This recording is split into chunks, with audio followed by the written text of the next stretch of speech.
Segunda de Reyes, terminamos hace 8 días el capítulo 7 y empezamos el capítulo 8.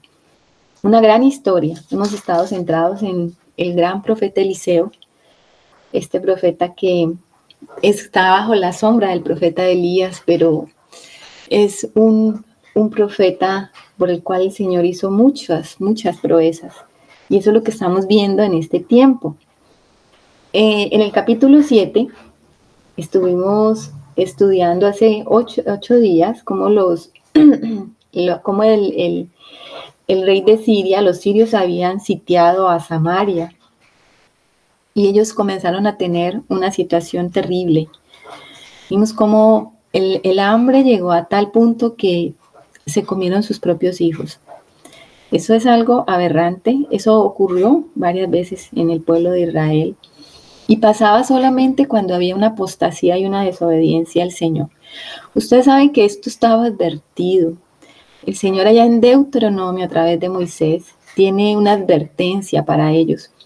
Él les da una tierra de promesa con todas las bendiciones si ellos obedecían, si ellos permanecían, si ellos eran fieles a Dios, pues el Señor iba a mantener esas bendiciones. Pero si ellos eran infieles, todas estas maldiciones se iban a hacer entonces realidad en la vida de los israelitas. Y aquí estamos viendo estas maldiciones cumplirse por causa de la apostasía y la infidelidad de ellos. Entonces, Samaria fue sitiada y no podían comer, hasta llegaron a vender una cabeza de asno carísima. Imagínense un asno, ellos no podían comer un asno porque era un animal inmundo, pero no había más que comer. Cocinaban con excremento de paloma y tenían que pagar mucho por ello. Pero el Señor lo que nos muestra aquí, entre el juicio que ha venido por desobediencia de ellos, también es la misericordia de Dios. A través de Eliseo, Él va entonces a hablar y a dar las palabras de misericordia y le va a decir al rey y a sus mensajeros que el Señor iba a dar otra vez alimento. Eso, ahí terminamos el capítulo 6, comenzamos el capítulo 7, ¿no? En esa profecía que da el profeta Eliseo, y cómo a ese un varón que estaba allí acompañando al rey, incrédulo, un varón incrédulo, no creyó a las palabras de Eliseo, y Eliseo le dice que eso iba a pasar, pero que él iba a ver, pero no iba a comer nada de eso, que no iba a disfrutar de eso. Entonces estuvimos viendo cómo unos leprosos que estaban a la puerta de Samaria, ellos fueron movidos por el Señor a tomar esa decisión de pasarse al campamento de los sirios, porque ellos estaban sentenciados a muerte. Ustedes saben que un leproso es repudiado, es rechazado. Si la gente sana no tenía oportunidad en Samaria, menos ellos. Ellos estaban a la puerta de la ciudad, adentro no había nada y afuera pues estaban los sirios. ¿Qué más da? Ellos dicen, vamos a morir aquí de todas maneras, pasémonos a los sirios, de pronto tienen misericordia y nos dejan vivir, nos dan algo de comer. Entonces se van al campamento de los sirios. Y oh sorpresa, porque ellos se encuentran que el campamento ha sido abandonado y se encuentran con un botín inmenso. ¿Por qué fue abandonado el campamento? Porque el Señor estremeció ese campamento, hizo estrago en ese campamento, hizo ruido en ese campamento y ellos del miedo huyeron. Y es que cuando el Señor hace las cosas, pues usted no tiene nada que hacer. Ellos allí no hicieron absolutamente nada, todo lo hizo el Señor. Hizo que los sirios salieran corriendo, huyeron y en la huida no se llevaron absolutamente nada, dejaron el campamento totalmente lleno de provisiones. Entonces estos leprosos pues disfrutaron de esos provisiones y luego fueron a dar aviso a Samaria. Y el rey, aunque no creyó, envió mensajeros y después entonces ellos fueron y tomaron ese botín. Digamos entonces viendo espiritualmente cómo estos leprosos, que son aquellos que estaban, que representan, la lepra es una buena ilustración del pecado, ¿no? Es algo que nos refleja, y el Señor nos enseña a través de la lepra la condición del hombre pecador. Y estos pecadores entonces fueron los que tomaron la iniciativa de ir a buscar la vida y se encontraron entonces con esta provisión y luego vinieron con las buenas nuevas. Entonces hablamos un poquito sobre eso, como aquel pecador que se arrepiente, aquel pecador que haya al Señor, que haya el verdadero botín, pues entonces también tiene esa carga de ir a compartir con otros que están muriendo de hambre ese botín, esa comida, ese alimento. Y como entonces estos leprosos se convierten como en los héroes de la historia al llevar este mensaje de vida, de buenas nuevas, ¿no? Porque para ellos esto representaba la vida. Estaban a punto de morir en un colapso. Estaban en un colapso porque estaban sitiados. El enemigo tiene sitiado al hombre. El enemigo realmente sitió al hombre por causa del pecado. Lo tiene encerrado. La salida la da el Señor. Realmente la salida la da el Señor. Pues todo aquel que escucha el mensaje del Evangelio tiene una puerta abierta a la provisión, a cielos abiertos, a encontrar abundante provisión de Dios. Entonces, estábamos viendo esa analogía, ¿no? en esta historia. Finalmente se cumple también la profecía sobre este príncipe incrédulo, porque el rey coloca a este príncipe a controlar la puerta en Samaria, y la gente que escuchó que los sirios habían abandonado ese campamento, pues hizo una estampida. Usted sabe que si usted tiene hambre y le dicen, mire, allá hay comida, pues usted sale corriendo. Y la gente salió corriendo y no se fijó en este hombre y lo pisaron. Pasaron por encima de él y este hombre murió. O sea que vio todo lo que el profeta había anunciado, pero tal como el profeta había anunciado, no pudo comer. Porque la incredulidad es el obstáculo más grande para que tú y yo podamos disfrutar de las bendiciones del Señor. La incredulidad es lo que bloquea realmente siempre la bendición de Dios. Y este hombre murió. Entonces, a grosso modo, ese resumen allí fue lo que vimos en el capítulo 7. Estamos viendo entonces cómo el Señor usa a Eliseo para todas estas profecías. Comenzando el capítulo 8, volvimos a esa mujer, esa sulamita que había hecho misericordia con Eliseo. Recordemos que ella hizo un cuarto para el profeta, para que el profeta se hospedara en su casa. Era una mujer pudiente, una mujer principal, una mujer que dice la escritura que al parecer tenía una muy buena posición económica, y le dice a su marido que le hagan una habitación al profeta. Una mujer temerosa de Dios, una mujer que quería escuchar al Señor, y qué mejor que tener al profeta hospedado en su casa. Obviamente esta mujer representa el alma, ¿no? El alma del hombre que invita realmente al verdadero profeta. ¿Quién es el profeta? ¿Ustedes recuerdan cómo el Señor le dice a través de Moisés que él se iba a procurar un profeta, ¿no? A él oíd. Nuestro verdadero profeta es el Señor Jesús. Eliseo aquí es como esa sombra. A veces está tipificando el ministerio del Señor Jesús por todos los milagros que hemos visto hacer, porque ha estado multiplicado comida, ¿sí? Hemos visto eso. Pero también hay momentos en que ese ministerio de Eliseo también tipifica a la iglesia, ¿no? Y esta mujer abrió entonces su casa, aquella alma que abre su casa para que Cristo entre, entonces recibe la bendición de Dios. Esta mujer que era estéril, nuestras almas son estériles, mis hermanos, sin Cristo. Y el regalo de Dios para nosotros es la vida. Eso estaba meditando esta mañana, ¿no? En cómo en una gota de agua ya hay vida, en cada milímetro de la tierra usted encuentra vida. Y esa vida es Cristo. Juan va a decir que en él estaba la vida, ¿cierto? Que él es el verbo, que el verbo estaba con el Padre desde el principio. Él es la palabra, y cada palabra que el Padre dice está hablando a su Hijo Jesucristo, y Él produce vida. Y entonces miremos a nuestro alrededor, toda la creación está llena de vida, y esa vida es sustentada por la palabra. ¿Y quién es la palabra? Cristo. Esa vida es sustentada por Cristo.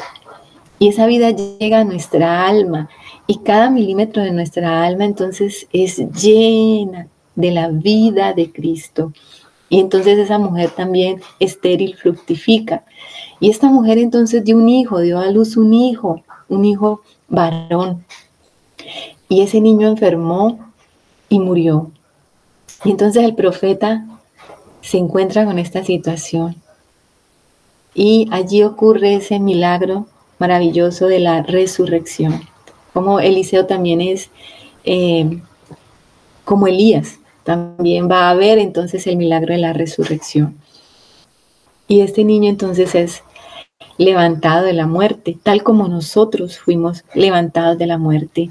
Y cada parte de nuestra alma está siendo levantada de la muerte.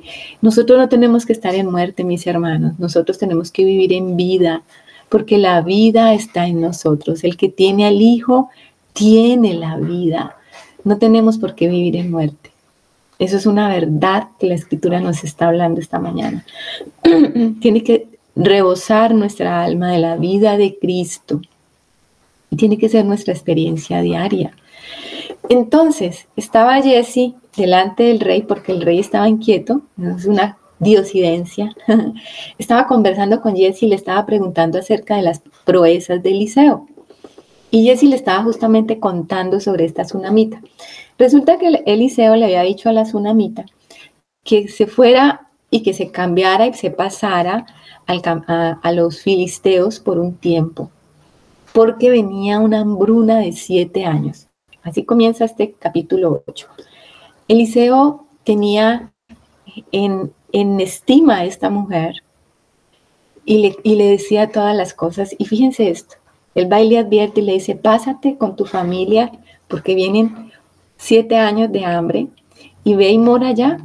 Y esta mujer se fue entonces a vivir allá con su familia a tierra de los filisteos. Y aquí entendíamos algo.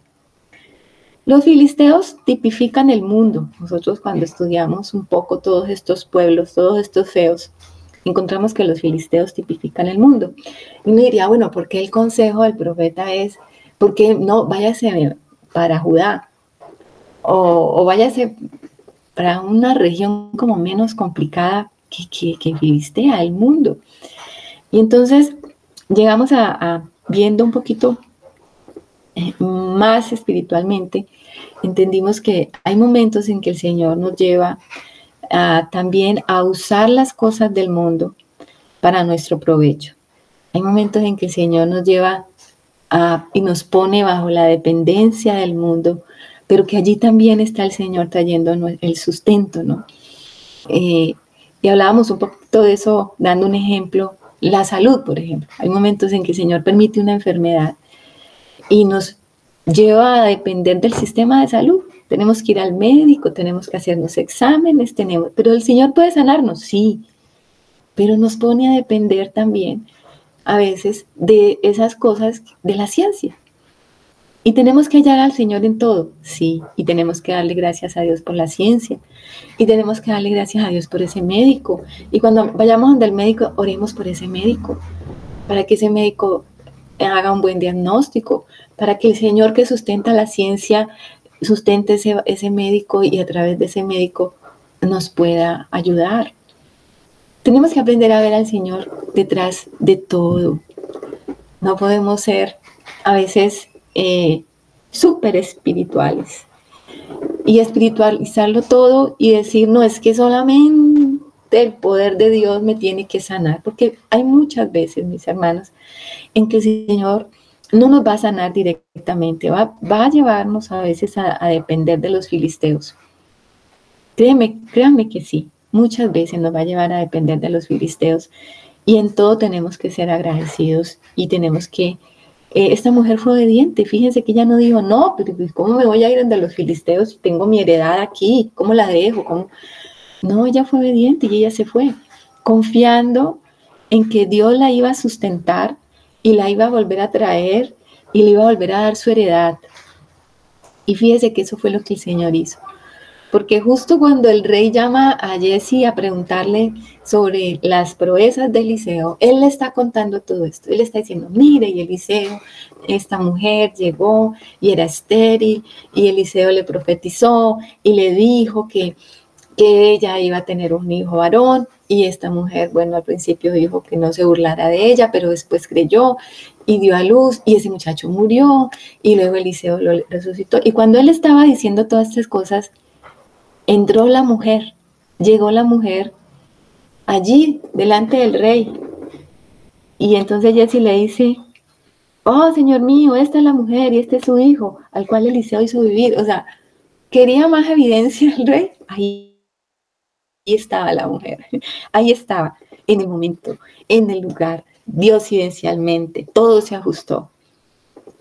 Y el rey dice a la mujer, cuénteme, dígame, a ver, usted hábleme. Y ella le contó todo.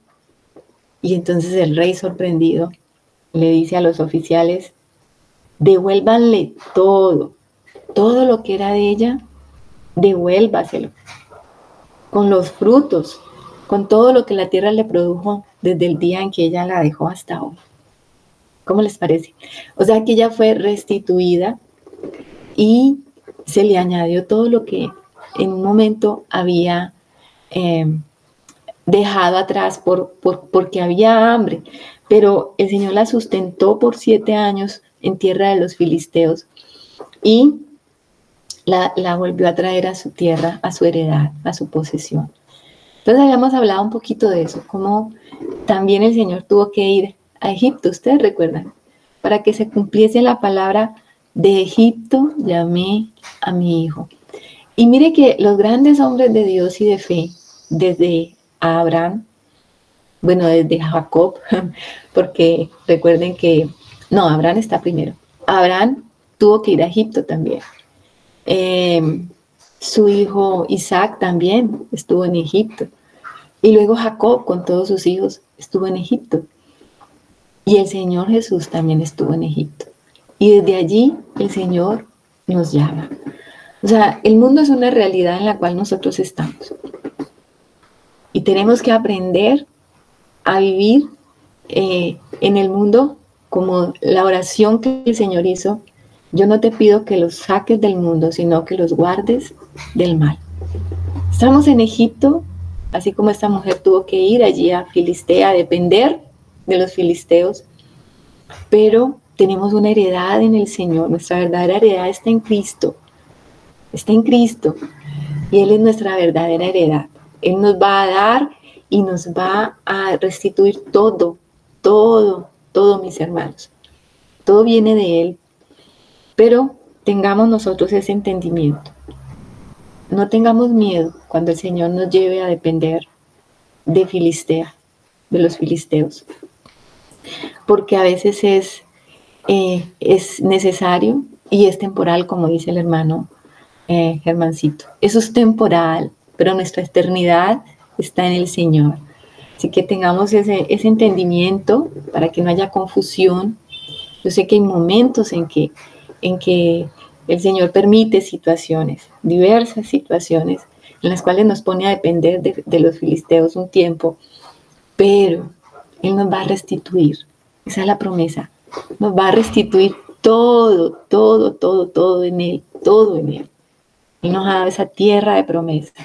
Y esta mujer que te representa a ti y me representa a mí, como figura del alma, como figura de la iglesia, que depende de la palabra del Señor, va a ser restituida completamente, su heredad le va a ser entregada con los frutos también, con los frutos vamos a fructificar abundantemente en el Señor. Esa entonces es la lección que aprendimos de estos primeros versículos del capítulo 8. Ahí quedamos hace 8 días. Bienvenidas las hermanas Rebequita, Laurita, María Eugenia, te abrazamos, qué lindo. Ana Milena y Sonita, que también te veo aquí. Bienvenidas a todas. Entonces vamos a leer otra historia que viene, porque de aquí en adelante vamos a ver como historias corticas, ¿no? Y vamos a contextualizar todas estas historias. Del versículo 7 al versículo 15 hay una historia, entonces vamos a leerla y vamos a entenderla. Anita, ¿nos puedes colaborar con la lectura? Capítulo 8, versículo 7. Buenos días, hermanos.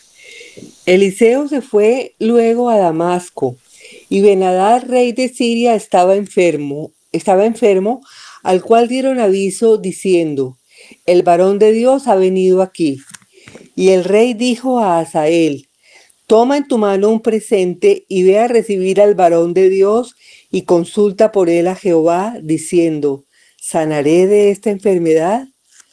Tomó pues Hazael en su mano un presente de entre los bienes de Damasco, 40 camellos cargados, y fue a su encuentro, y llegando se puso delante de él y dijo: tu hijo Ben-Hadad, rey de Siria, me ha enviado a ti, diciendo: ¿sanaré de esta enfermedad?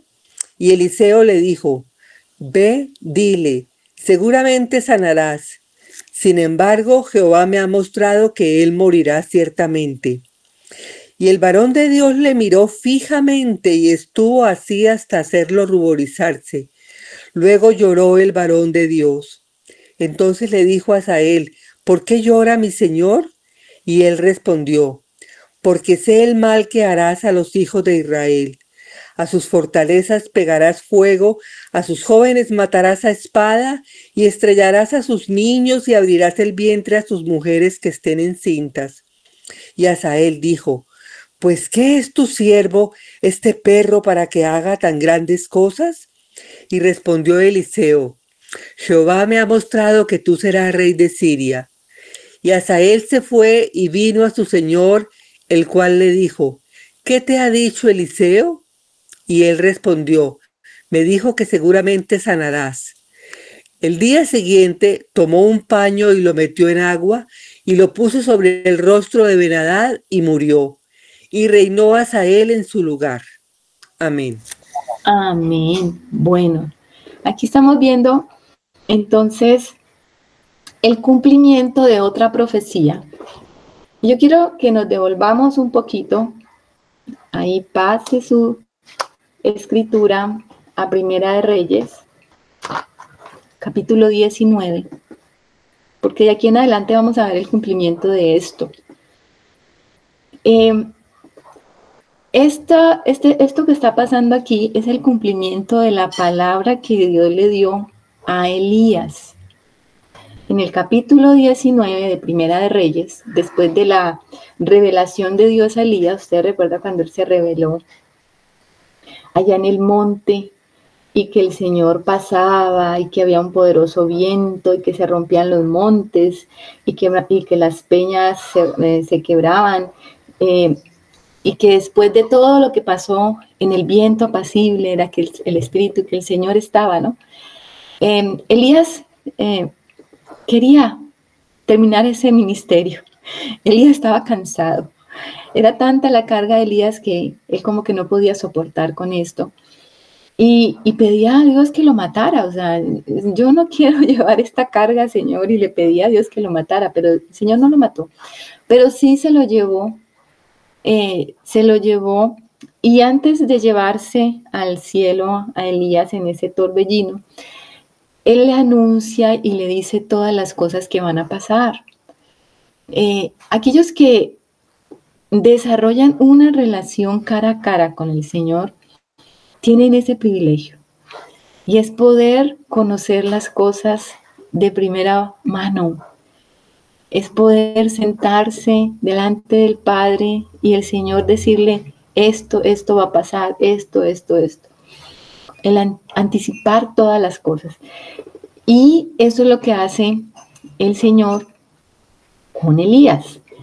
Y ahí en el versículo 15 del capítulo 19 en Primera de Reyes, acuérdense que nos devolvimos a Primera de Reyes, dice, y le dijo Jehová, ve, vuélvete por tu camino, por el desierto de Damasco, y llegarás y ungirás a Hazael por rey de Siria. A Jehú, hijo de Nimsi, ungirás por rey sobre Israel. Y a Eliseo, hijo de Safat, de Abel Meolá, ungirás para que sea profeta en tu lugar.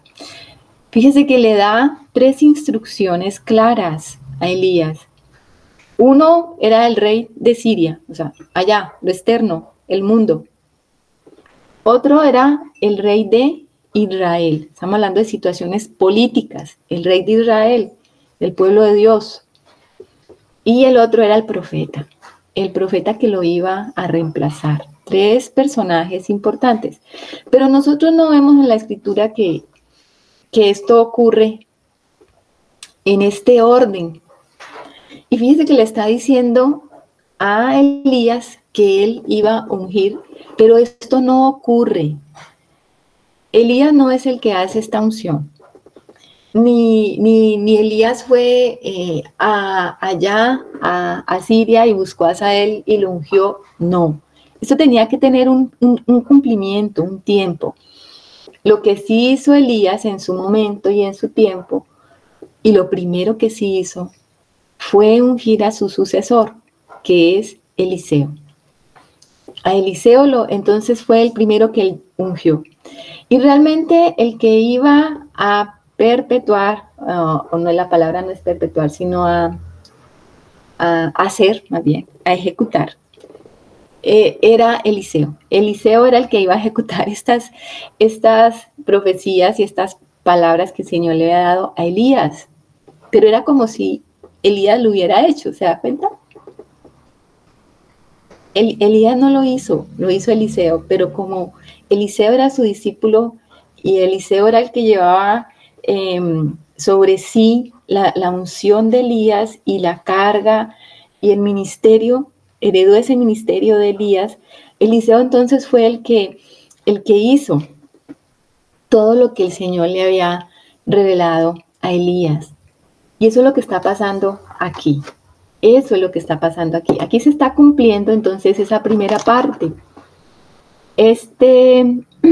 Hazael, Hazael es el que va a reemplazar a Ben-Hadad. Lo terrible de esto es la forma en que lo va a reemplazar. Porque dice que Ben-Hadad, rey de Siria, estaba enfermo. Entonces, ahí le dieron aviso de que pues Eliseo estaba por allí. Ustedes recuerdan que Naamán buscó a Eliseo para sanidad. Seguramente esto era conocido, el profeta de Dios. Y miren qué nivel de profeta. El profeta no era una simple persona que estaba allí para hacer milagros o para decir lo que iba a pasar. Tenía implicaciones políticas. ¿Se dan cuenta del ministerio de Eliseo? Era un hombre que tenía unas implicaciones y podría afectar políticamente una nación. No solamente el pueblo de Israel, sino los sirios, que era una nación gentil extranjera. Pero todo está debajo del gobierno del Señor. Y Eliseo, fíjense, tenía esta importancia, era un embajador del reino de Dios. Y dice que Hazael, el rey le mandó a Hazael, que Hazael era su siervo, que seguramente era uno de sus generales. Le dijo que tomara en la mano un presente para ir al varón de Dios. Eso era lo que se usaba, ¿no? Ir con un presente, ir y decirle, buscando un favor, ¿no? Una recompensa para el varón de Dios. Que lo consultara, que consultara a Jehová por él para preguntarle qué iba a pasar con su vida. Bueno, aquí estamos viendo, digamos que una acción noble de Ben-Hadad, buscando al Dios de Israel, para que le diera una respuesta. ¿Por qué noble? Porque ellos tenían muchos dioses. Ustedes saben que eran pueblos idólatras y hubiese podido ir a consultar a cualquiera de sus dioses. Pero va a consultar al Dios de Israel a través del profeta Eliseo. ¿Qué le manda a decir? ¿Sanaré de esta enfermedad? O sea, ¿voy a sanar? No dice cuál enfermedad tenía Ben-Hadad, pero seguramente era una enfermedad grave. Dice, y tomó pues Hazael en su mano un presente entre los bienes de Damasco, 40 camellos, o sea, cargados. ¿Usted se imagina el presente digno de un rey? 40 camellos cargados, o sea, esto no era, ay, le traje aquí un paquetico chiquito, unos chocolatines que le mandó Ben-Hadad. No, 40 camellos cargados. ¿De qué? De bienes, tal vez, alimentos, cosas, tal vez que en ese tiempo eran importantes, vestidos, que los vestidos eran tan escasos, no era fácil como ahora tener un vestido. Y le manda entonces 40 camellos. Aquí no dice, no tengo presente si los tomó Eliseo, porque Eliseo no solía tomar estos presentes. Entonces dice, le dijo que tu hijo Ben-Hadad, o sea, mire cómo se humilla Hazael delante de Eliseo, le dice, tu hijo Ben-Hadad, o sea, se pone por debajo de la autoridad que tiene Eliseo. Eso es impresionante. Estamos hablando de un rey. Es como si viniese el rey de Inglaterra, que está enfermo, ¿no? Está enfermo, tiene cáncer también, este rey Carlos de Inglaterra, y viniese a un varón de Dios y le dijese el siervo, tu hijo, Carlos, te manda a preguntar si va a ser sanado de esta enfermedad. O sea, a ese nivel estamos hablando. Y dice que sí iba a sanar. Y Eliseo, por visión de Dios, porque Eliseo todo lo veía, era el vidente, dice, ve y dile, seguramente sanarás. O sea, él no iba a morir de esa enfermedad. Él no iba a morir, pero sí iba a morir. Y es lo tremendo que está ocurriendo en este momento. Y le dice, Jehová me ha mostrado que él morirá ciertamente. O sea, él no iba a morir de la enfermedad, pero sí iba a morir. ¿Y de qué forma iba a morir? Se lo dice directamente aquí a Hazael. Le dice, y el varón de Dios le miró fijamente y estuvo así hasta hacerlo ruborizarse. O sea, él miró, Eliseo se quedó mirándolo así, como cuando alguien lo mira a usted así a los ojos y usted tiene que bajar la mirada. ¿Viste por qué me está mirando así? Porque Eliseo estaba viendo enfrente lo que iba a pasar con este hombre. Lo mira así y dice que él se ruborizó. Es curioso los detalles de la escritura, ¿cierto? Porque una vez él lee tan rápido y no se da cuenta de esto, pero estamos hablando de dos personas, de dos seres humanos, que aunque están pasando cosas tan grandes, en medio de todo esto, el cielo unido a la tierra, porque estamos viendo a un hombre de Dios, profetizando y hablando de cosas que van a ocurrir en la tierra. Y estamos viendo esa imagen. Imagínese usted allí, a Eliseo y a Hazael así, mirándose fijamente, o mirando a Eliseo así profundamente.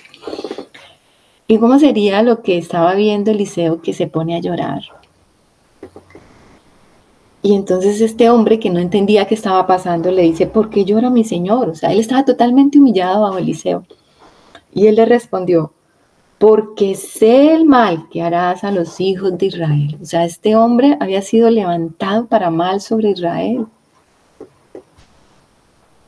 Y Eliseo no podía hacer nada. Eliseo hubiese podido, no, yo tengo que evitarle este mal a Israel, pues ya que vino acá, entonces yo lo voy a matar y le evito este mal a Israel. ¿Eliseo estaba haciendo eso? No. Porque el bien y el mal vienen de Dios.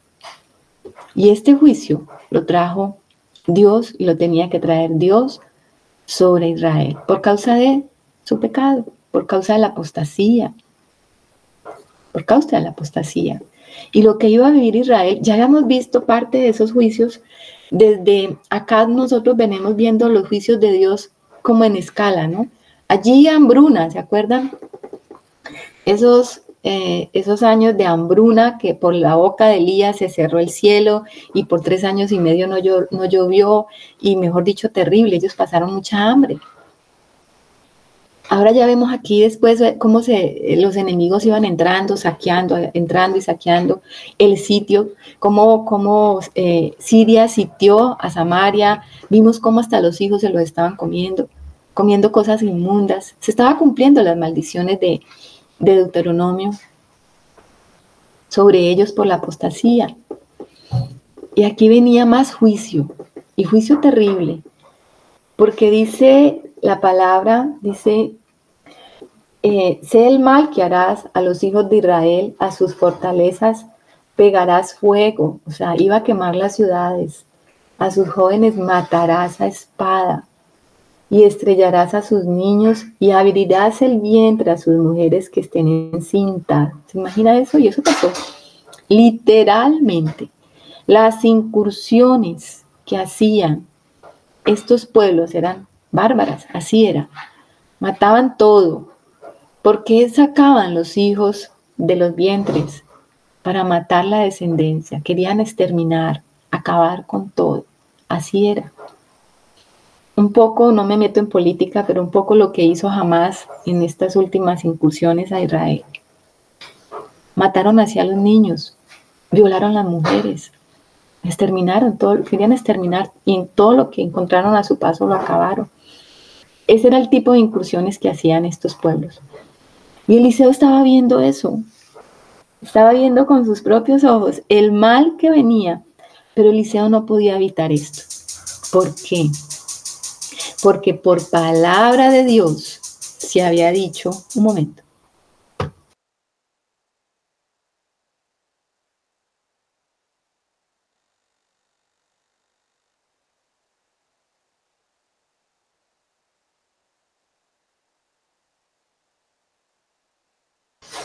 Y entonces Eliseo estaba viendo esto, pero no podía evitarlo. Era la palabra que Dios le había dado a Elías. Tenía que ungir a este hombre. ¿Quién quiere ungir un hombre así? ¿Usted lo haría? ¿Usted le daría la unción a un hombre que va a hacer algo así tan terrible con su pueblo? Y Eliseo no pudo hacer nada. Y se lo dijo, usted va a hacer esto. Y este hombre dice, ni siquiera le creyó, dijo, pero ¿qué es tu siervo este perro para que haga tan grandes cosas? O sea, le pareció que eran grandes cosas. Uf, yo no voy a hacer eso. Si voy a hacer eso, yo no soy ese personaje. Y respondió Eliseo, Jehová me ha mostrado que tú serás rey de Siria. Cuando le dice rey, ahí le entró la codicia. Cuando le dijo, tú tomarás esa posición de rey, ahí dijo, yo soy ese rey. ¿Qué dice el hermano Germán? Pues ahí vemos el verdadero espíritu de un verdadero profeta de Dios, ¿no? Cómo realmente no está para decirle al pueblo lo que quiere decir, ni para hacer su voluntad, ni para congraciarse con nadie. Pues yo creo que si el Señor permite que este hombre sea ungido por rey de Siria es porque venían juicios sobre Israel, y era precisamente por la misma rebeldía de Israel contra el Señor. Pero como a pesar de que Eliseo está viendo todas estas cosas, está consciente de eso, pues es un hombre que literalmente ahí está en el Antiguo Testamento, pero está tomando la cruz, no está haciendo su voluntad, sino la voluntad del Señor, entendiendo que un verdadero profeta de Dios está puesto es para hacer la voz de Dios en los hombres, no para decirle a los hombres lo que los hombres quieren oír y ver, sino realmente para ser el representante de Dios. Tremendo. Independiente de que le guste o no lo que está escuchando, tiene que hacer la voluntad de Dios. Y no es que haya habido una unción. Aquí no estamos viendo que hay, porque generalmente cuando hablamos de unción, estamos hablando de derramar aceite. Eso nunca pasó. Pero sí le está transmitiendo esa autoridad a Asael. esa autoridad y que era el mismo Dios el que se la estaba dando. La autoridad viene de Dios, hermanos. Aunque a veces no nos gusta los que gobiernen, pues la autoridad viene de Dios. En los reinos de esta tierra, el Señor es el que tiene el control sobre todo. No nos preocupemos de eso. Él sabe cómo establece reinos, cómo pone reinos y quita reinos, cómo pone reyes y quita reyes. Descansemos en eso, descansemos en eso. Y usa a unos para juicio contra otros, y levanta a otros para juicio sobre ese. Así que el que se enaltece también va a ser humillado. Eso dice la Escritura. El soberbio siempre va a ser humillado después. Antes de la caída, dice un proverbio por allí, está la soberbia. Entonces, cuando el hombre se enaltece y se ensoberbece, y eso a veces vemos nosotros en los reyes de este mundo, en estos gobernantes, pues cuando usted ve a un hombre en ese nivel de soberbia, usted lo único que puede decir, viene su caída. Con toda seguridad, viene su caída. No nos preocupemos por eso, mis hermanos. Y aquí lo que estaba diciéndole Eliseo a este hombre, a Hazael, tú vas a ser el rey. Ahí le está transmitiendo la posta, y es como si le estuviera ungiendo por rey, porque la palabra del profeta era la que se cumplía. Este hombre no dudó, para nada dudó. Y entonces cuando Hazael regresa a Ben-Hadad, él le preguntó, ¿qué te dijo Eliseo? Es como que usted está, ¿y qué dijo? ¿Qué dijo? El pobre estaba con esa expectativa de vida o muerte, imagínense. Y él le dice, me dijo que seguramente sanarás. Y era cierto, él no iba a morir de esa enfermedad. Y él no le estaba mintiendo, pero le dijo una verdad a medias. Y el siguiente día, fíjense eso, solamente al otro día, no demoró mucho Hazael en querer tomar por su propia mano y hacer y cumplir la palabra que el profeta le había dado. Dice que aprovechándose de que Ben-Hadad estaba obviamente en cama y que él era el siervo más cercano, tomó un paño, ¿no? Un paño, dice, y lo metió en agua y lo puso sobre el rostro de Ben-Hadad y lo asesinó. Ese era Hazael, un homicida, un terrible hombre sanguinario, porque después es lo que va a hacer con el mismo Israel. Y era lo que Dios estaba permitiendo.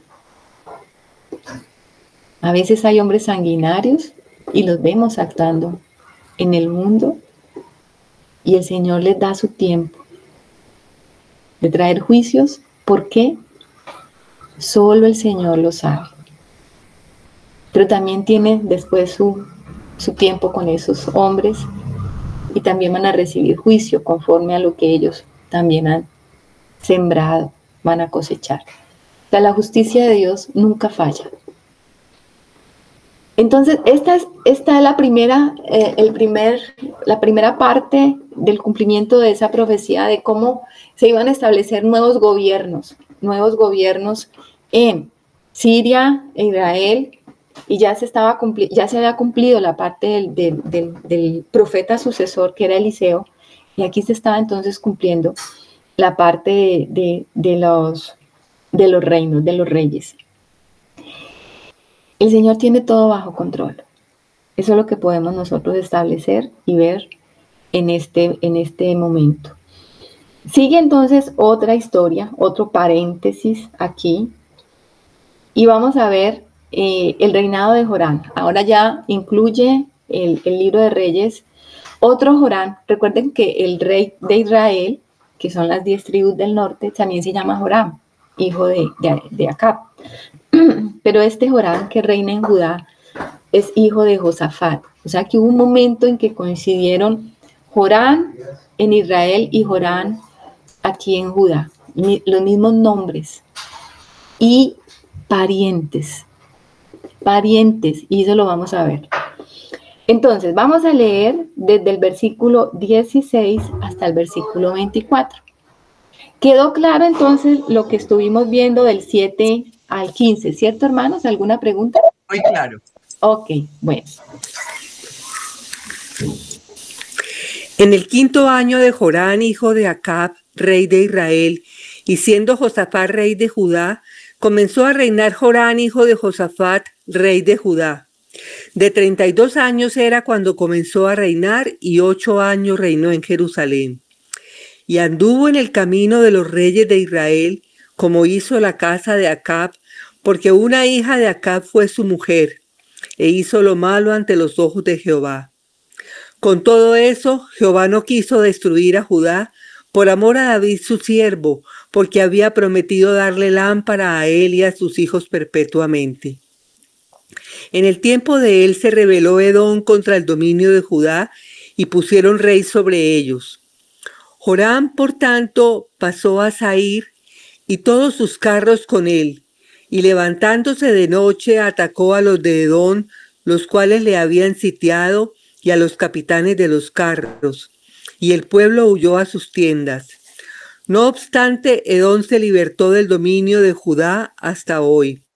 También se rebeló Libna en el mismo tiempo. Los demás hechos de Jorán y todo lo que hizo, ¿no están escritos en el libro de las crónicas de los reyes de Judá?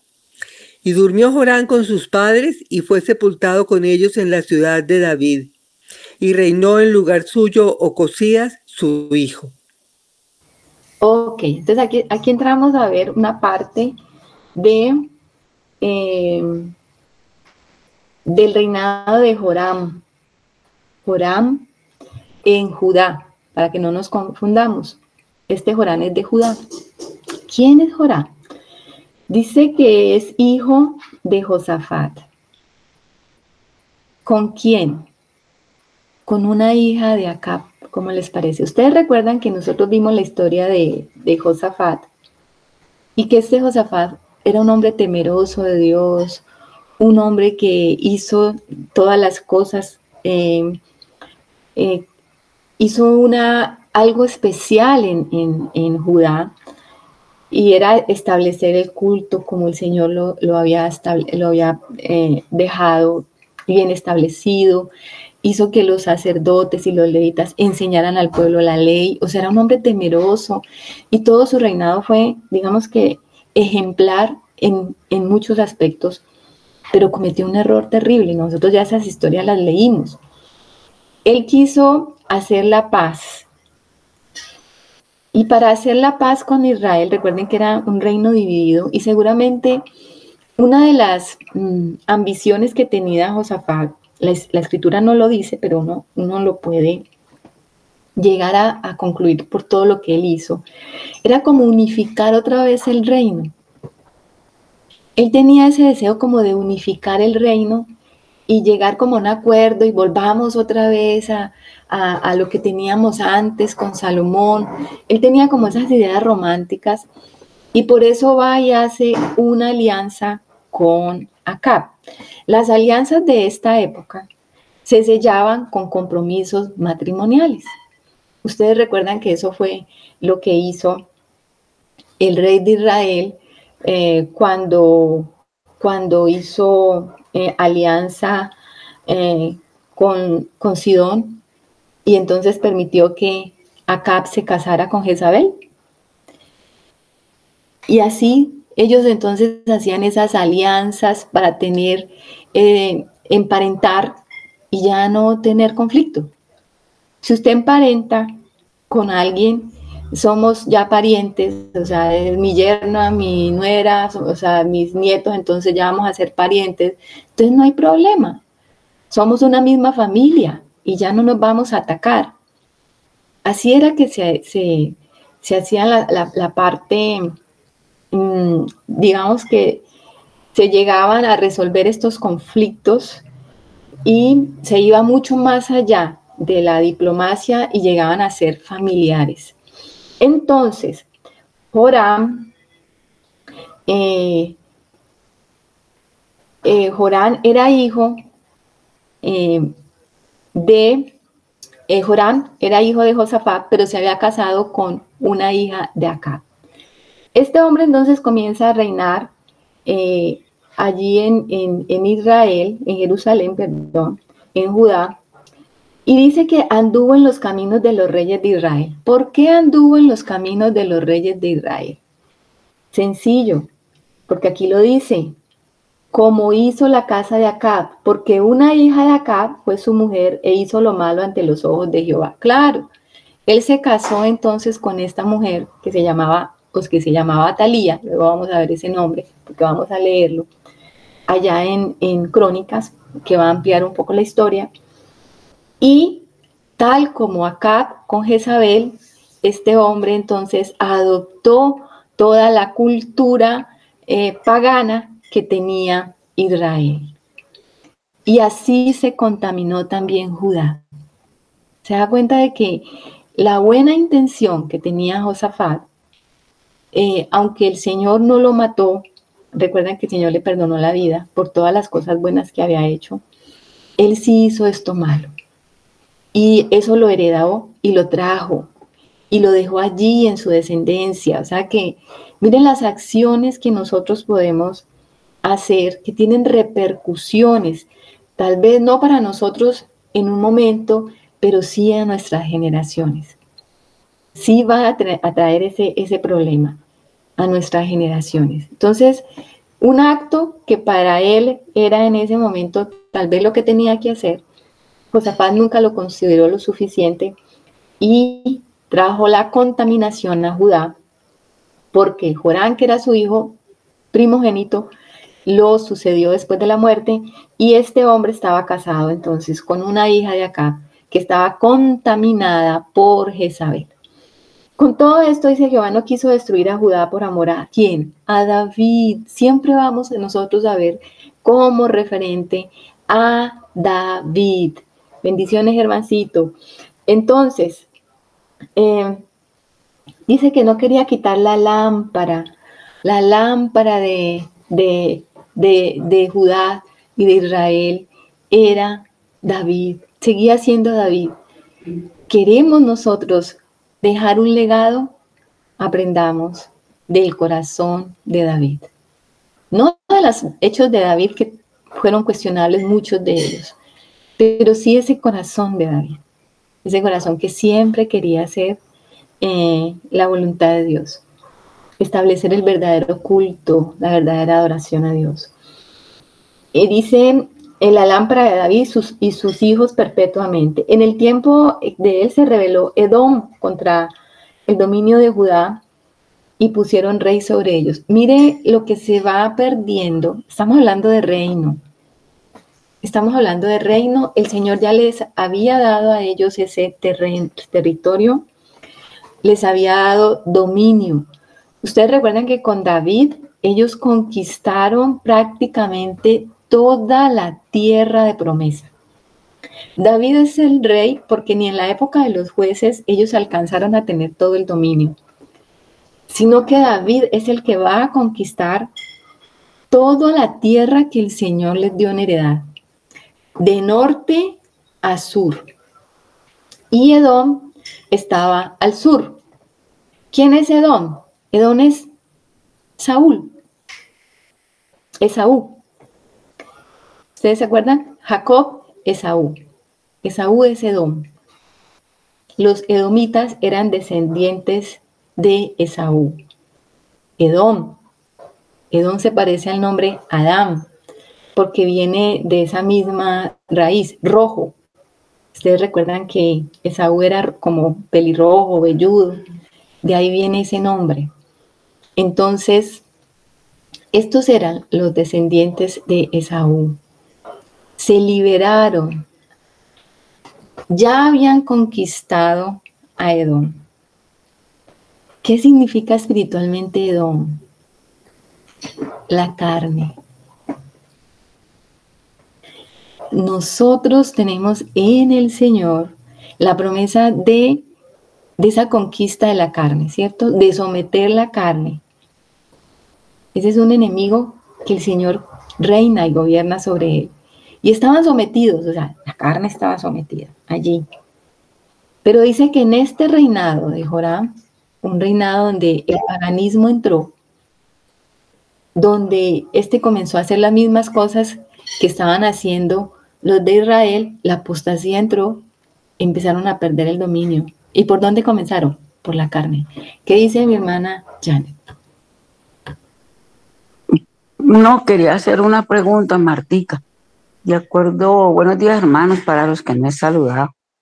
Yo quería preguntar, pues como estábamos ayer viendo lo de los velos entonces, pues digamos que la conclusión que yo pues saqué de eso es que pues, los velos hay que romperlos, o sea, la carne hay que, digamos, destruirla, como romperla, es la palabra que yo creo que más como que me llegó ayer de eso. Entonces quería saber si espiritualmente es igual someter que romper, o sea, porque es que yo pensaría que a veces uno cree que está sometido y pues no, pero lo que se rompió para mí es algo que implica más como destrucción, como definitivamente acabar con eso. Entonces te quería preguntar, Martica, ¿tú cómo lo ves? Allí relacionado con eso de lo que tú acabas de decir, o sea, aplicado a eso que tú acabas de decir. Sí, bueno, los velos ya están rotos. Ustedes saben que por la obra de Cristo todos los velos se rompieron, ¿no? Eso es una verdad. No los tenemos que romper nosotros. Lo que nosotros tenemos es que someternos cada día a la verdad del Señor, someternos a la obediencia de lo que Él nos está pidiendo, ¿cierto? Someteos pues a Dios, como dice la Escritura, someternos al Espíritu para poder nosotros entrar en esa revelación.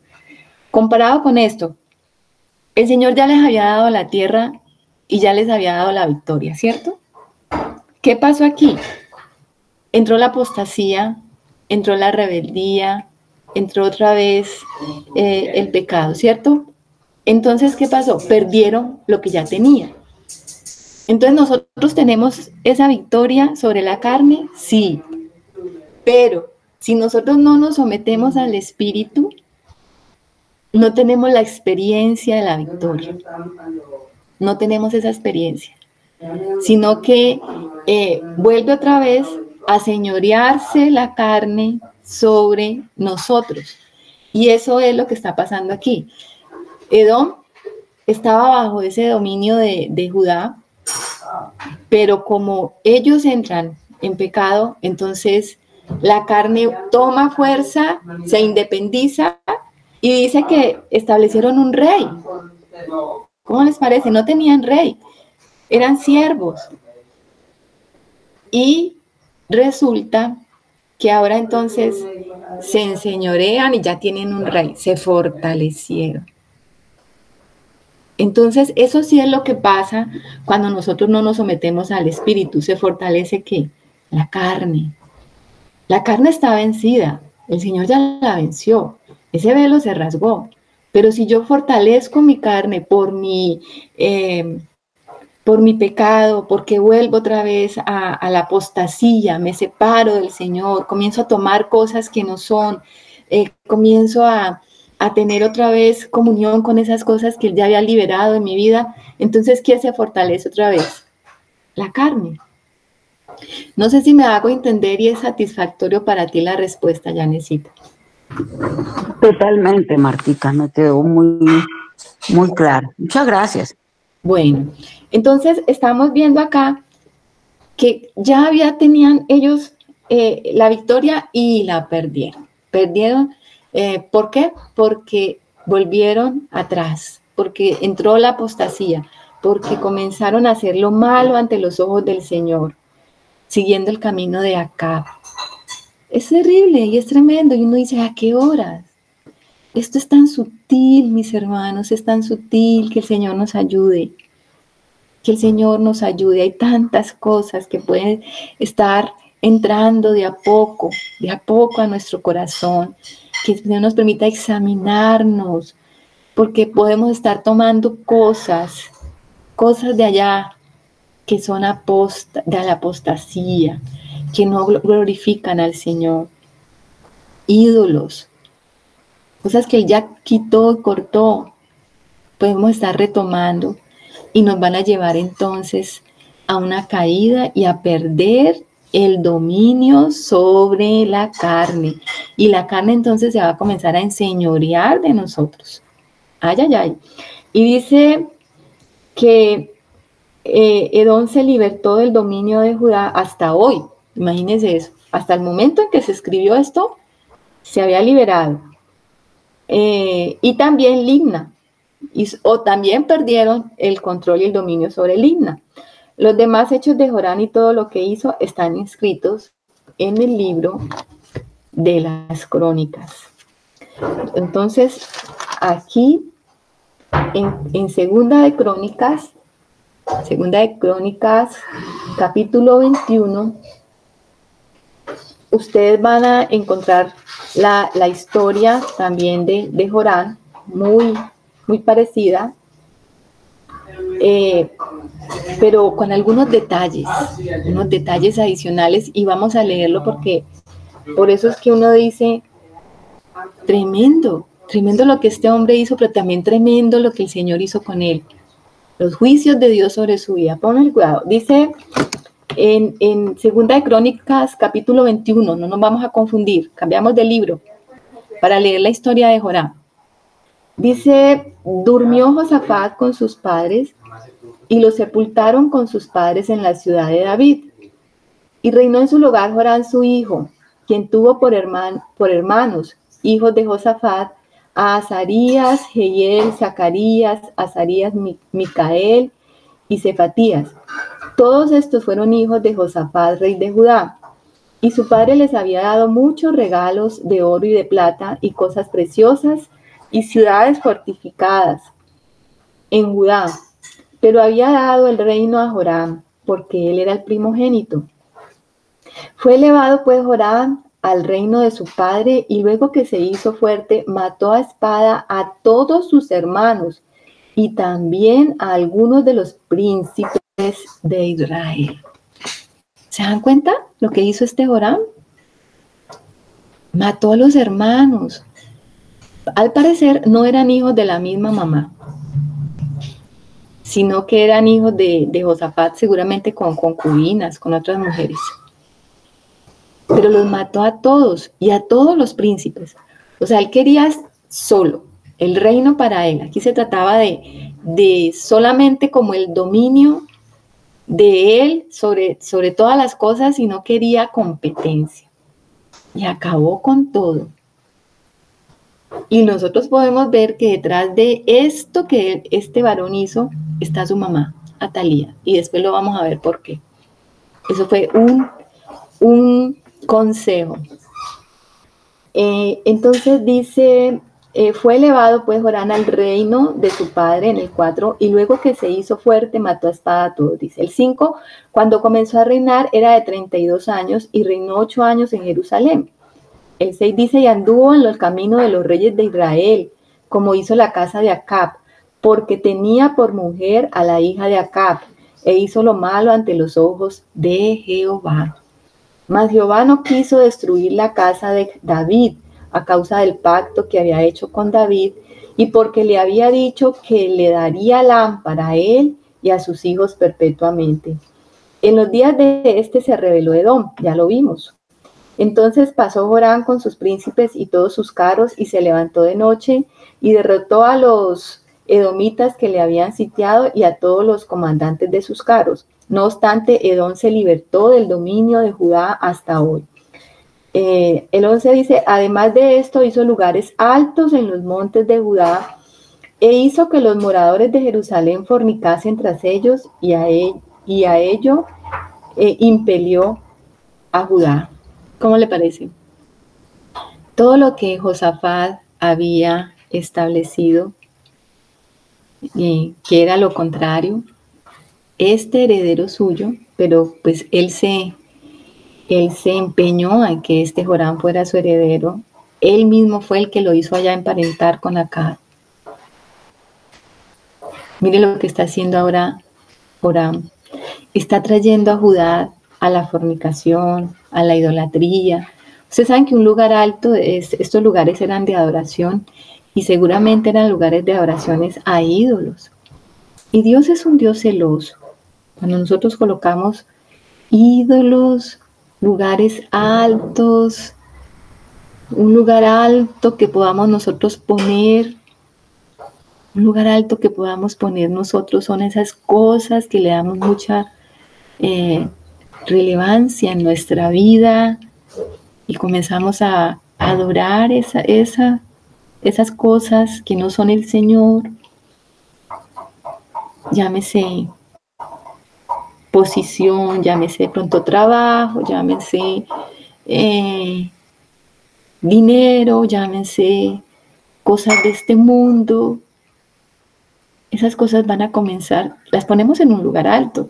O sea que todo lo que usted pone en un lugar alto comienza a tener dominio sobre usted.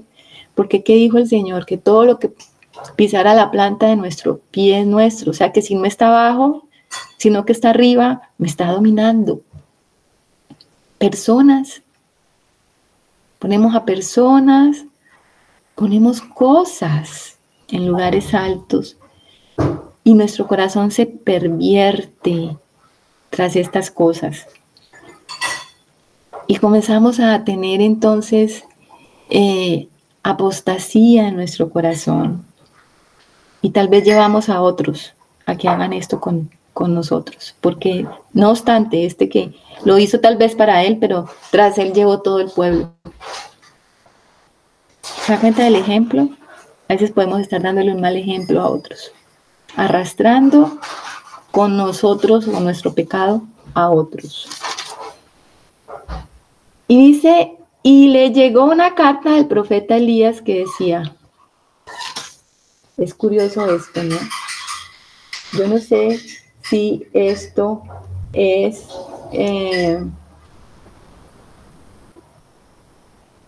era el profeta Elías o era Eliseo, porque dice Elías, pero ya Elías había sido llevado y arrebatado, entonces cronológicamente no me cuadra. Y dice, la carta decía esto, Jehová el Dios de David, tu padre, ha dicho así, por cuanto no has andado en los caminos de Josafat, tu padre, ni en los caminos de Asa, rey de Judá, sino que has andado en el camino de los reyes de Israel, y has hecho que fornicase Judá y los moradores de Jerusalén, como fornicó la casa de Acab, y además has dado muerte a tus hermanos, a la familia de tu padre, los cuales eran mejores que tú. He aquí Jehová herirá a tu pueblo de una gran plaga, y a tus hijos, y a tus mujeres, y a todo cuanto tienes, y a ti con muchas enfermedades, con enfermedad de tus intestinos, hasta que se te salgan a causa de tu persistente enfermedad. ¿Se dan cuenta de la sentencia? Es probable que se haya sido Elías, hermanos, tenemos que verificar esto, porque estamos viendo el ministerio de Eliseo como un gran paréntesis, pero recuerden que estamos yendo y viniendo, allí la historia está yendo y viniendo, y mientras como que el foco cambió un poco a Eliseo y a lo que estaba aconteciendo allá en Israel, pues a la par estaba pasando lo de Judá, porque se dejó un poco a Judá atrás. Entonces es probable que esto sí haya pasado antes de Elías haber sido arrebatado, y tenemos que ver esa cronología y ajustarla. Voy a investigarles para la próxima. Pero esta es la carta que le llegó, y le estaba diciendo todo lo que le iba a pasar por causa de su apostasía. Terrible. Dice, entonces Jehová despertó contra Joram la ira de los filisteos, y los árabes que estaban junto a los etíopes. O sea, despertó a los enemigos, está cumpliendo las maldiciones de Deuteronomio. Porque el Señor había dicho eso. Si ustedes son fieles, tienen las bendiciones. Si ustedes son infieles, entonces traeré los enemigos, las plagas, las hambrunas, o sea, todo. Ellos estaban siendo infieles. Y cuando nosotros tenemos infidelidad, pues obviamente, mis hermanos, que va a llegar las situaciones de parte del Señor también, los juicios. Y dice, y subieron contra Judá y invadieron la tierra y tomaron todos los bienes que hallaron en la casa de Israel y sus hijos y a sus mujeres, y no le quedó más hijos sino solamente Joacás, el menor de sus hijos. Y le acabaron con toda la familia, solamente le dejaron un solo hijo. Después de todo esto, Jehová lo hirió con una enfermedad incurable en los intestinos. Terrible. No me imagino qué tipo de enfermedad pudo padecer este hombre, porque el final de esta enfermedad es impresionante. Dice, y aconteció que al pasar muchos días, al fin, al cabo de 2 años, los intestinos se le salieron por la enfermedad. ¿Usted se imagina? Este hombre se le salió todo, se le salieron sus intestinos. Y miren lo que pasó. Y no encendieron fuego en su honor como lo habían hecho con sus padres. No tuvo gloria ni honra a la hora de morir. Murió como una persona cualquiera, porque no era digno de ser reconocido como un rey que guardó el temor de Dios. Tampoco tuvo entonces en su sepultura esos honores. Cuando comenzó a reinar era de 32 años y reinó en Jerusalén 8 años y murió sin que lo desearan más. O sea, una persona que, siquiera se murió. A nadie le dolió. Y lo sepultaron en la ciudad de David, pero no en los sepulcros de los reyes. O sea, no fue digno de acompañar a David, a Salomón y a su padre Josafat en esos sepulcros.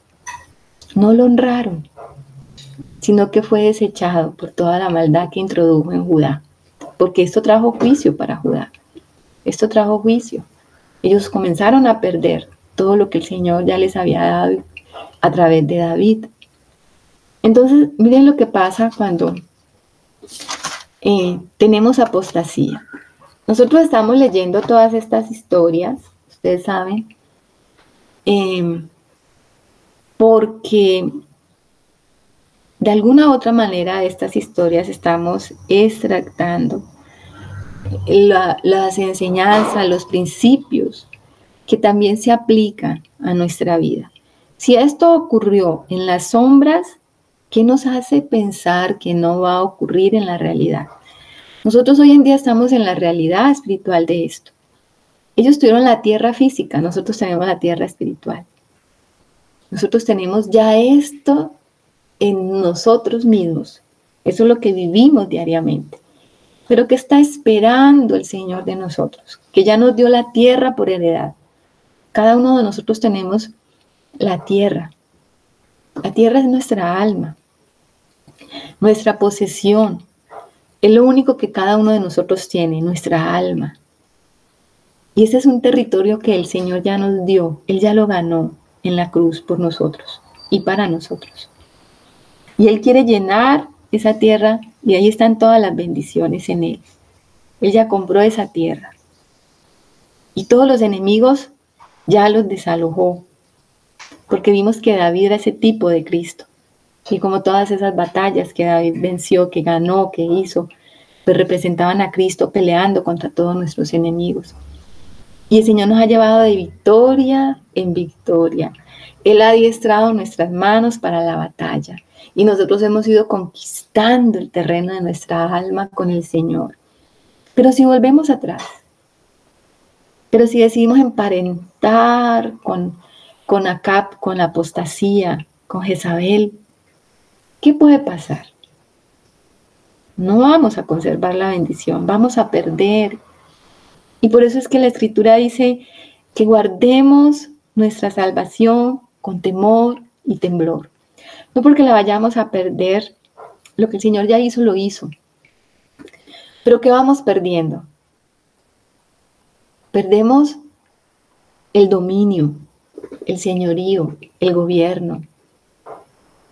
Y comenzamos a experimentar en todos los juicios del Señor. Los juicios del Señor. Y aquí estamos viendo la parte de los juicios del Señor sobre su pueblo. por causa del pecado. Estamos viendo cómo se aplica eso, cómo el Señor va entonces a juzgar. Él va a traer esos juicios cuando son necesarios. Cuando son necesarios, siempre los va a traer. Entonces, así es el final de este Joram. Sigue la palabra, seguimos allí en el versículo 25, otra historia corta del 25 al 29, y es el reinado de Ocosías. Este Ocosías ya era nieto de Acab, porque era hijo de Joram y Atalía, la hija de Acab. O sea, este ya tenía un vínculo estrecho con Israel. Poco a poco, entonces, Judá se había vuelto a los caminos de Israel y se había pervertido tras los caminos de Jezabel. Mire cómo va teniendo esas implicaciones tremendas en esas alianzas que se van haciendo, con el mundo, con la idolatría y con la apostasía. Ya hay un nieto aquí, ya hay un fruto de una relación que se hizo allá, en un convenio que se hizo allá con el mundo. ¿Qué dice Yanecita? Pues que yo entiendo, ¿no? Que eso es lo que, digamos, se llaman como contrataciones. Contratamos con el mundo con nuestra alma, y a veces pues no somos, porque es muy sutil, ¿no? Es muy sutil, digamos. El sistema del mundo siempre va a ser muy sutil para, digámoslo así, para engañar. Pero yo quería hacer pues como una pregunta allí, Martica, con respecto a esto. O sea, entendiendo que todo eso va a llevar a que se entiendan, a que el Señor pueda hacer juicio sobre nuestra vida. Pero cuando yo pienso en la palabra juicio, Janet, ¿no? Yo siento que es porque el Señor quiere, pues, digamos, quiere disciplinarme con amor, porque ve que digamos que estoy cayendo en otra cosa, o me estoy desviando, digamos, de su propósito. Allí, por ejemplo, pues yo no sé cómo se aplicarían esos juicios. No sé si me estoy haciendo entender, porque es que, digamos que el juicio uno a veces lo ve como castigo, como algo así, pues, gravísimo, y no, pues para que sea juicio, porque Dios está, digamos, mirando cosas en mi vida que no están bien. Pero digamos, cómo entender ese propósito del Señor siempre con nosotros en nuestra vida, para que nuestra vida se encauce, o sea, se vuelva a alinear, o sea, vuelva a lo que el Señor quiere.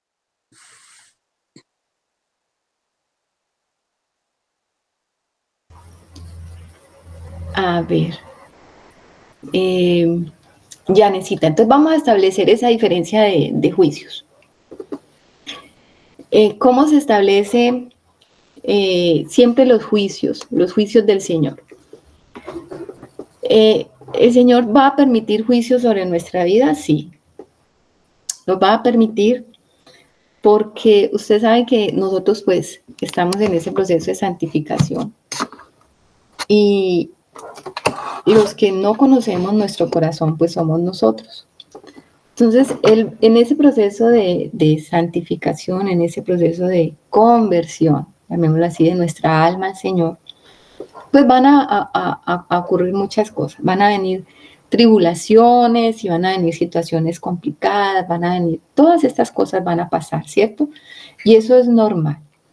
Un poco la experiencia de Job, ¿cierto? Un poco el Señor nos va a sacar de nuestra autojustificación para meternos en la verdadera justicia que es Él. Ahí tenemos que hablar de esos velos, como aunque es una realidad que ya el velo los velos están rotos porque el Señor ya los rompió, ya los rasgó. Nosotros tenemos que entrar en esa revelación. Nuestra alma, ustedes saben que ha sido y será siempre el territorio que nos ha pertenecido, pero cuando el Señor llega, entonces comienza a hacer como la labor de David, a despojar todos esos enemigos. Y digamos que vamos a tener entonces contienda, vamos a tener tribulación, vamos a tener situación, así como vimos la historia cuando el reinado de David, vamos a tener todas esas situaciones. Pero es diferente eso al juicio que estamos viendo que el Señor está trayendo aquí en Israel y en Judá, sobre estos reyes, sobre el pueblo de Israel y aquí personalmente con Joram. Es diferente ese juicio, porque es juicio de apostasía. Es muy diferente el juicio que el Señor está permitiendo en nuestra vida.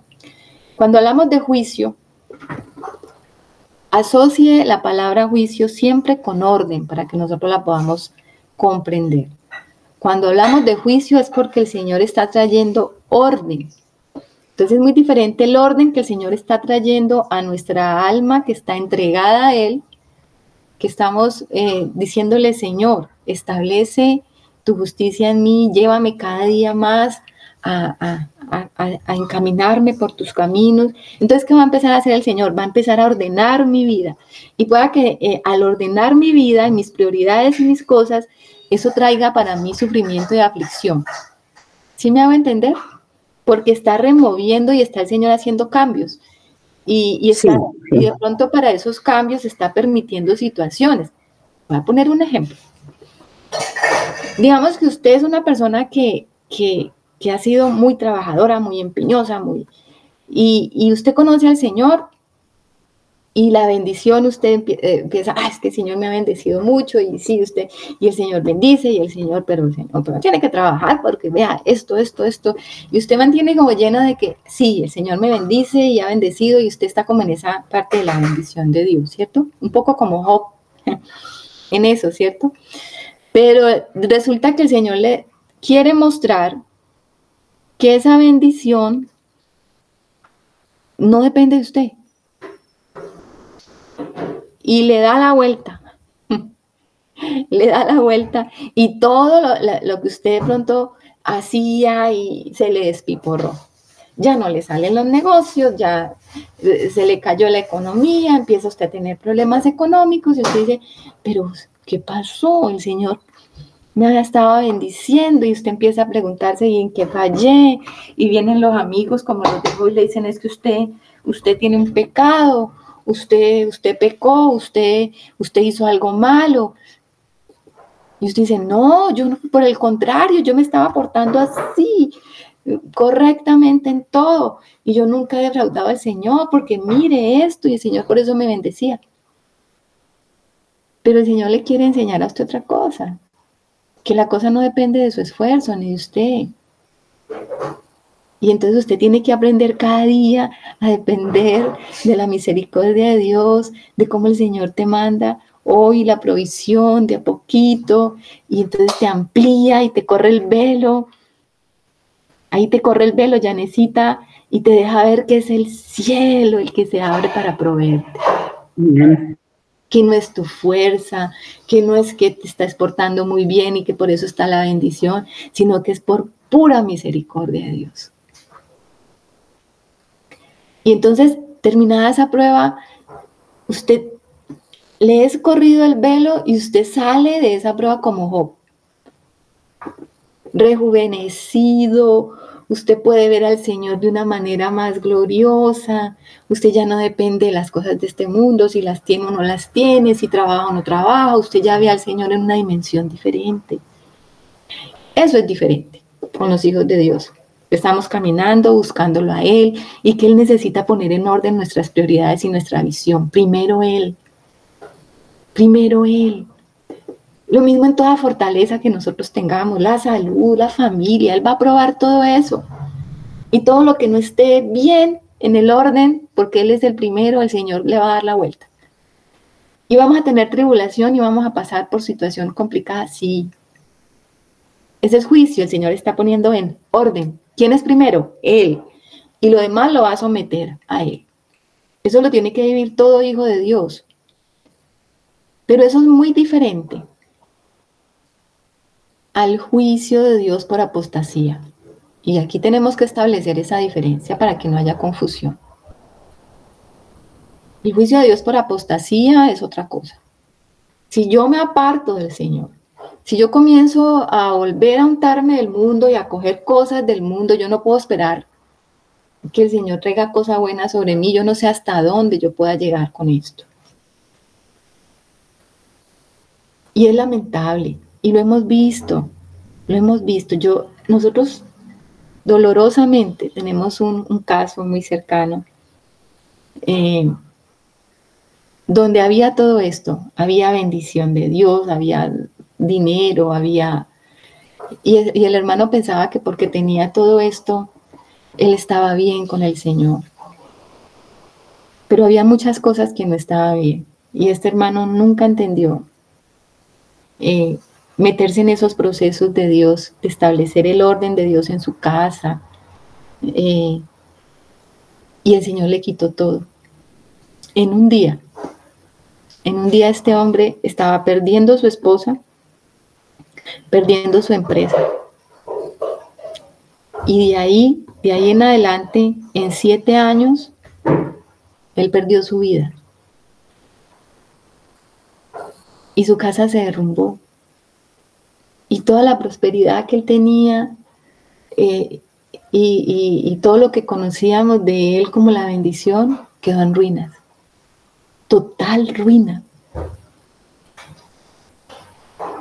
Un hijo de Dios. No estoy hablando de un inconverso. Quedó en ruina. Y la herencia en sus hijos también fue afectada.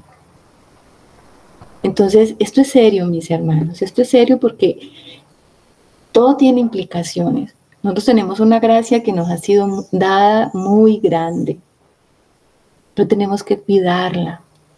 Como esa tierra que Dios le dio a Israel, hay que cuidarla. Sí, si estamos caminando en el Señor, ¿vamos a tener juicio? Sí, juicio con misericordia. Los juicios de Dios son con misericordia. Y es misericordia de Dios que Dios me saque de mi religiosidad, como a Job, y me traiga una nueva vida y me añada aún más. Eso es diferente.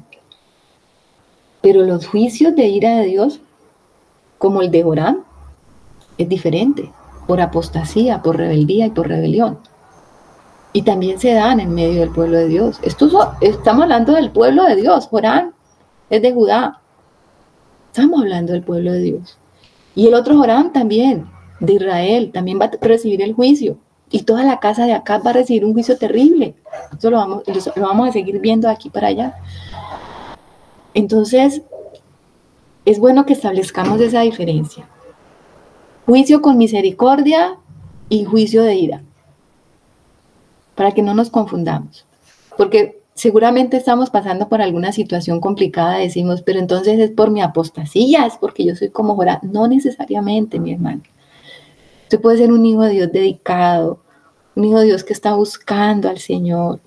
Y si estamos pasando por situaciones difíciles, sí es juicio, pero de orden, de prioridad.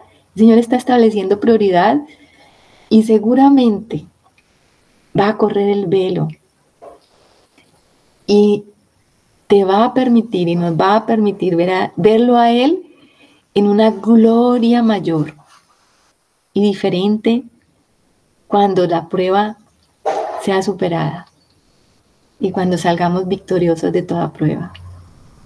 Así que tenemos que entender esa diferencia y gracias, Yanecita, por establecer por hacer esa pregunta y para que podamos establecer esta diferencia, porque no hay que tenerle miedo al juicio, no hay que tenerle miedo al juicio de Dios.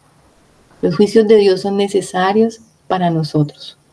Nosotros hemos hecho la oración de David: examíname, oh Dios, ¿cierto? Examíname y ve si hay camino de perversidad, ¿cierto? Mírame, guíame, Señor, por el camino eterno.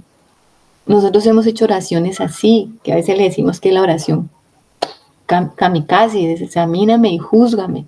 Cuando estamos diciendo júzgame es, Señor, pon en orden.